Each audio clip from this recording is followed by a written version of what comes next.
Hi, and welcome to the Odd Few. As you can see here, I have a 1 gallon carboy, and I'm going to make basically what amounts to an easy traditional mead. I'm going to cheat here just to show you guys a very easy way to do it.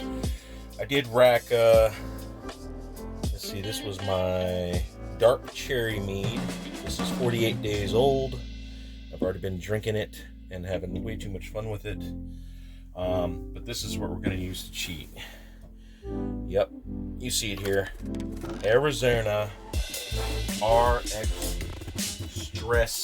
tea. Now what's beautiful about this is it doesn't have any sorbates or anything that's bad for you. They do say shake it well, mix it through, all that good stuff.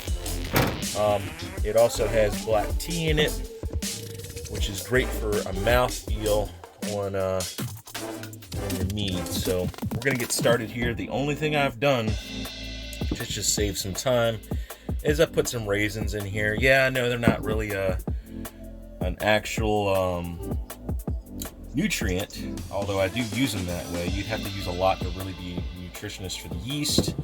Although this is going to be a 1 gallon fast fermentation, it's not really going to matter much. You can use Fermento, which I highly recommend if you're doing nutrition for your yeast. I also have some orange peels in here. I'm going to start doing some dehydrations, but this is just peeled with a potato peeler. Try not to get the pith. I have a little bit in there because that does bitter the meat a little bit. I don't mind a little bit of bittering, so it's not that big of a deal. Also, honey. I do recommend going for a local honey source if you can. In this case, my lovely wife, she bought me some Nature's Nates. I don't dislike it, although I do prefer pure honeys, raw honeys, and yes, it says pure and raw, but I prefer pure in the sense of I like, just clover, just one blossom, something specific so you know the flavor profile you're getting. These are blended. They don't mean they're necessarily blended with things like corn syrup or something else that legally they can do. It means that they're blended with other different kinds of honey to get a type of flavor that they're looking for. In this case, Nature's Nates does that a lot.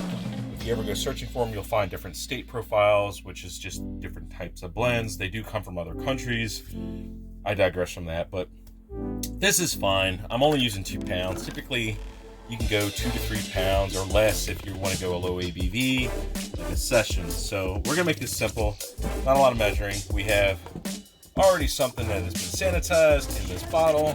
You could even ferment out of this if you wanted to.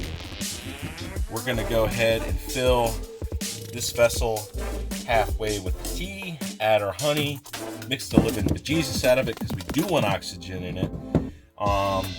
Then add our yeast, mix it again, and then fill it up to about this level here. So, what are the types of yeast you can use? And I'm sure some of you guys get a lot of questions with this. Now, I'll be the first person to tell you, I started off in bread yeast, and you know what? I do not have a problem with bread yeast. I used Bella Rise. I've had a friend using Fletchman's. Those are the only 2 I can really vouch for. Both of those were really good. You do need to make sure you let your mead ferment at a good age. Don't be impatient. All the yeast will come to the bottom in good time. You may have a little bit of floating yeast. Just give it a little more time. It will come down. You can even cold crash it, put it in the refrigerator, let it drop down even more, and it'll rack off the clear. But for today, I use a few different times, but for today I'm using Fermentos US 05. A lot of people use this for beers. This is actually, to be honest with you, I really like it for me. It's a really clean taste. A lot of times they'll use it for American lagers, things like that. So this is what we're going to use. Will yield 5 gallon batch. Obviously this is 1 gallon. I don't need to use the whole thing. You can, it won't do anything. In fact, it will add to the nutrition of it if you do. You can do half a packet, does the same. Basically, the rule of thumb, half a packet, 1 to 3 gallons. A whole packet, anything above 3, you're good. So I can use a half a packet. I can even use a quarter of a packet if I get a little bit stingy on it, which I've done many, many times just to save a buck. But this is so cheap, not a big deal. All right, so we're gonna get started. You go ahead and open up the tea. If I make a little mess like goes on, normally I use a phone. I don't know why I didn't bring it out with me, but have to be really good with what I'm doing. Not a surgeon, but you know, change enough oil in a car, you get pretty good at this pour. All you mechanics out there know what I'm talking about. We're gonna fill this about halfway. You don't have to, but the idea here is we want that half space. See, I knew I was gonna spill it. I'm talking. We want that half space so we can add the honey and be able to mix it really good. If we fill this up all the way, it's gonna be a little hard to mix the honey and oxygenate it. We really need the oxygen right now to get this yeast to start. All right, opening the honey, and I'll show you guys a little magic trick, especially with Nature Nates and a few other brands I've used. This is kind of neat. We'll go ahead and start this. Get this going, and we will. You want to obviously use as much as you can on this, and I will do a reading. I can do that off camera to let you know what the potential ABV of this is. I will tell you, you can make the same recipe every time and use the same yeast every time, and it can be different every time. It has a lot to do with temperature, what the yeast feels like doing. I mean, there's just so many variables you'll never be able to know, but you can always get within realm and get you in the ballpark. All right, come on, honey. Don't you see all this? We can edit some of the side if we want, but while I'm pouring it, I've been doing this for, I don't know, maybe a little over a year now. Well, actually, close to 2. That's a year and a half. I injured myself, was unable to move. And, you know, I got into some ghost investigations. I got into a bunch of other stuff. Was kind of not able to work for a while because I couldn't move. And I was really getting hooked into natural fermentations, reading up on it when I was bedbound. Once I got out and was able to kind of walk around with a walker and a cane, I started doing food fermentations, and then it got me into sodas, which got me into brewing. It kind of became a passion, and this is as simple as you can get. This isn't even like beer or nothing. This is just simple. Okay, I'm going to stop pouring it just so that I'll get to the honey out later.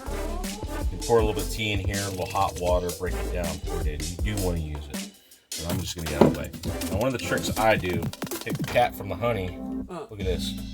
It's right on that cardboard. We're going to shake the bejesus out of it. All that honey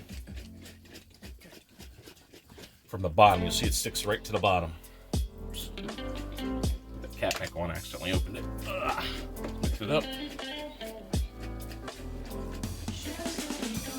And yeah, you can heat this up. You can do this with hot water. We do want that air. That's what we want. Flush it around. Start to get good mixed.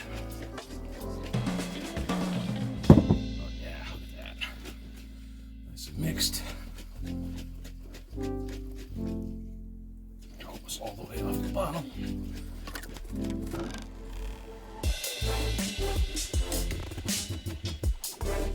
Just keep going at it as long as you can, as much as you can. There we go. Nice and aerated. We got a beautiful aeration there. Perfect for our yeast to thrive. Keep things going. Let's heat this. Honey.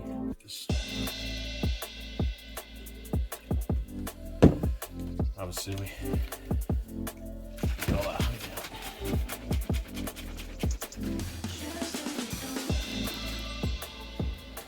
We take a few mixes. You can heat it up in the microwave. You don't really want to do it too hot. You'll kill your yeast.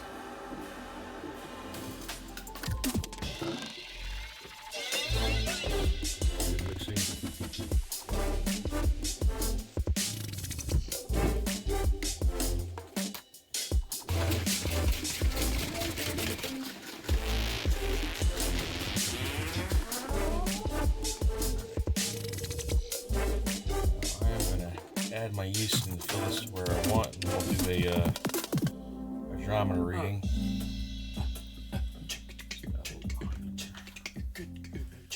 It's almost close to my fill line already. Okay. Yeasties in here. Give it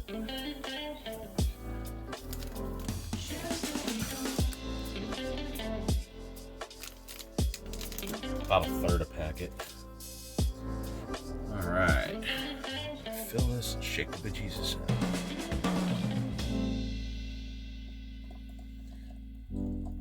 I mean, the bottle curves. I don't know if you guys can see that or not, but the bottle does curve. Kind of going right just before it curves. You have a lot of raisins and fruit in here.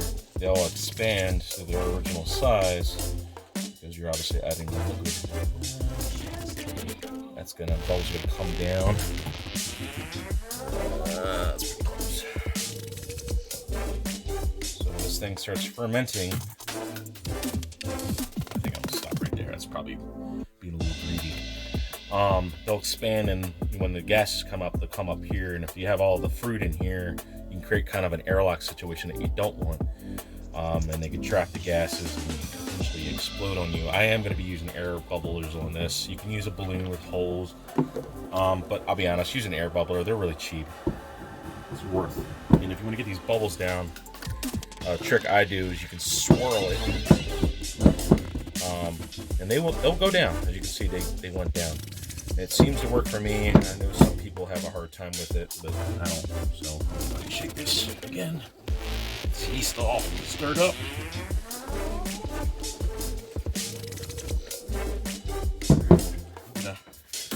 And that's basically it, guys. That's your fermentation. All that yeast is gonna start fermenting. Put an airlock. If you don't have an airlock, here's a trick I'll share with you. You take a cap and just loosen it ever so slightly until it jiggles. And it will let the air out, but it won't let any insects in because gravity will just pull it down naturally.